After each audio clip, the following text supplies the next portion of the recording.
बिस्मिल्लाहिर्रहमानिर्रहीम। चोलस्तान की खसूसी मरगूब ग़ज़ा खुम्बी, जिसको मशरूम भी कहते हैं, ये आम तौर पे हम बाज़ार के अंदर से केमिकल लगे हुए वो डब्बे के अंदर पैक हम लेके खाते हैं।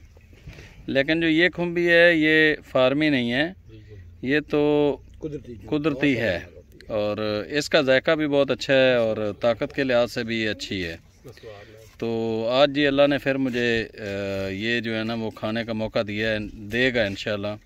तो आज इसकी शाम को कुकिंग भी करेंगे और आप दोस्तों से शेयर भी करूंगा कि कैसा सालन बना है। तो आप लोग भी अगर चोलस्तान में आके ये खाना चाहते हैं, जब बारिश होती है तो उसके बाद जब वो गर्मी पड़ती है ना तो फिर ये ज़मीन से खुद ब खुद निकलती हैं। तो आप लोग भी तशरीफ़ लाएँ और आके ये जो अल्लाह की खूबसूरत तरीन और बड़ी ही ज़बरदस्त किस्म की तख्लीक है ग़ज़ाइयत वाली, इसको आप लोग खाएँ।